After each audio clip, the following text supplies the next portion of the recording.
क्षणाक्षणाला मागेपुढे होणाऱ्या बैलगाड्या, श्वास रोखून धरायला लावणारा क्षण आणि काही सेकंदाच्या अंतराने तिसऱ्या क्रमांकावर असणाऱ्या बैलगाडीने प्रथम क्रमांकावर येत जिंकलेलं मैदान, अशा उत्कंठा वाढवणाऱ्या सांगलीवाडीतील बैलगाडी शर्यतीने हजारो शौकीनांच्या डोळ्यांचं पारणं फेडलंय।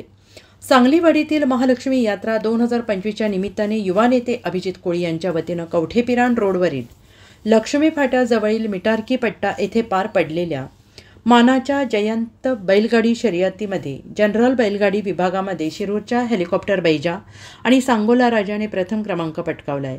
विना लाठी काठी मोटरसायकल अशा पार पडलेल्या शर्यती पाहण्यासाठी सांगली, कोल्हापूर, सातारा, बेळगाव, विजापूर जिल्ह्यातील हजारो शौकीनांनी उपस्थिती लावली होती।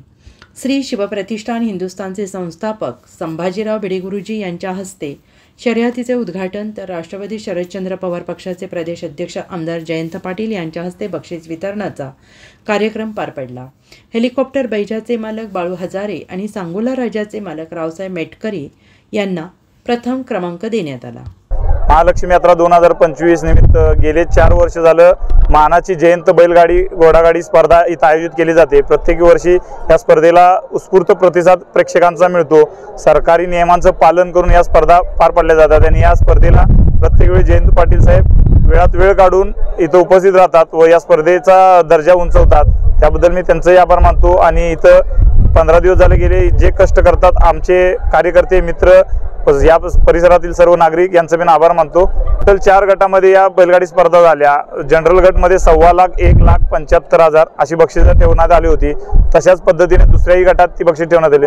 टोटल बैलगाड्या घोडगाडी मिळून टोटल 60 गाड्या यात समावेश होत्या। अभिजित कोळी गेले अनेक वर्ष सांगलवाडी आणि समडोळीच्या परिसरात या बैलगाड्यांच्या स्पर्धांचं आयोजन करतात। अभिजित कोळींनी सलग 4 वर्ष हे आयोजन केलेलं आहे आणि महाराष्ट्रातनं, दक्षिण महाराष्ट्रातनं हजारो या क्षेत्रातले जे बैलगाडी खेळण्याचा, ज्यांना बैलगाडी स्पर्धा खेळण्याचा ज्यांना नाद आहे, जे सगळे रसिक आहेत ते सगळे आज या ठिकाणी गोळा झालेले आहेत आणि अतिशय भव्य दिव्य स्पर्धांचं आयोजन या ठिकाणी त्यांनी केलं।